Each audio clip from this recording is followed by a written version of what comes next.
Brandon, that first half was kind of a grind and a lot of missed shots and different weird things happening. What was the difference in the second half? How'd you guys turn that around from almost the beginning of the second half?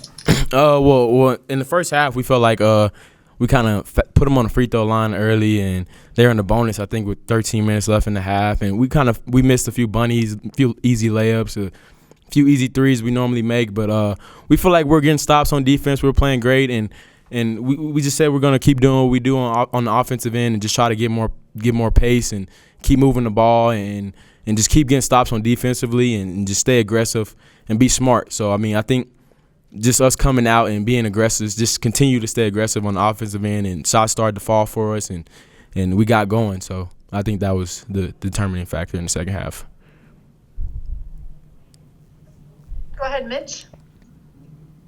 Yeah, Brandon, what did you think of the impromptu speech you had to give to BYU fans here at the Marriott Center? It was special. I finally got a chance to just thank all the people who's just embraced me ever since day one. Ever since I decided to come to BYU. So it was definitely a great experience, and I love that Coach Pope put me on the spot because I didn't have a chance to prepare any words. So those words were all from the heart. So it was definitely a great thing. So I'm glad Coach Pope put me on the spot like that. What made the opening first half so difficult for you guys, especially the seniors? I don't think any of you guys had a field goal in the first half. What made things a little bit challenging? Was emotions high? What kind of went into the struggles early on? I think it was definitely just the whole senior night vibe, because, I mean, basketball players, we're used to routine and the same thing every game, the same warm-up, and just kind of the senior night vibe it didn't throw us off, but I think just us kind of knocking off our routine it was just a little weird. So, I mean, early we kind of – I wouldn't say we were playing bad, but, I mean, a few shots weren't falling. We probably passed up a few shots. I think Matt may have missed a few easy layups. But, I mean, like I said, we knew those shots were gonna eventually fall for us, and because we work on it every single day. So we just continued to stick with it, keep getting stops, and just continue to stay aggressive. Go ahead, Sean. Yeah, BA, kind of related to that a little bit with the post game and the theatrics and everything that, just Coach Pope being Coach Pope, I guess. I'm not going to ask you if you're going to try to come back for another year because that's not fair. We've got plenty more chances to talk about that.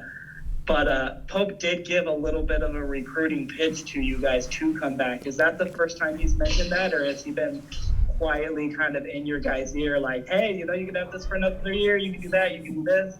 Or was this kind of the first time he sort of did that? Oh, yeah, so this definitely was not the first time he's definitely mentioned it. But, I mean, that was the first time he kind of went public in front of the whole Cougar Nation.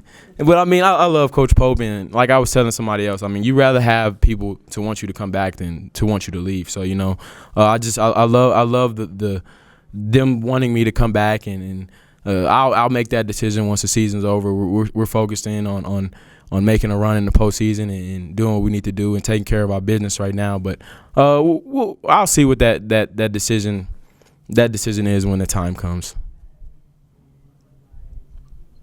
Go ahead, Norma, and then Mitch. Hey, what do you have to say about the fact that you guys were able to put together a 24-game season and never had to halt operations on y'all's end due to any COVID issues? It's honestly like that's crazy. I just thought about it. Like, you're right. I mean, we never ever had any COVID during the season, So I think it's just attests to the maturity and how serious we took this season, and we knew the different precautions we might have to take, and we might not be able to hang out like we normally do with our friends and this and that, and we just stayed locked in on what we need to do to be able to play games, So I think it just attests to our maturity and how serious we take this game. And how important is it to keep up those precautions and not start to get lax on them now that the postseason is here? Well, it's easy to get lax because it's been a long season and it's been emotional. It's been tough, But I mean, we know this is literally what we've been working the whole season for, and this is why we've been winning those tough games, because we knew We wanted to be in March Madness at the end of the season and be able to have that chance and opportunity. And I think we understand the seriousness that we have, and we understand that if at this point if anybody catches COVID, I mean that could be our season. I mean it's that serious at this point, and we're definitely taking the right precautions, and we're going to continue to do that. Brandon, Trevin ends up leading the team in scoring tonight. I think it's the 7th game in the last 8, or 7th time in the last 8 where a different guy has led the team in scoring. What does it maybe say about this team, how anyone can emerge on any given night, to kind of lead the way offensively? I think it's honestly fun, I mean, because normally a role guy and the same guy is just scoring, leading the team and scoring every single game. That doesn't really feel good to a role player and who may not be have as big of a role. So I mean, I feel like us being able to have anybody that can lead us in scoring just gives us confidence as a team, and everybody's out there playing confident and just trusting the work that they put in every single day. All right, that's it. Thanks for your time.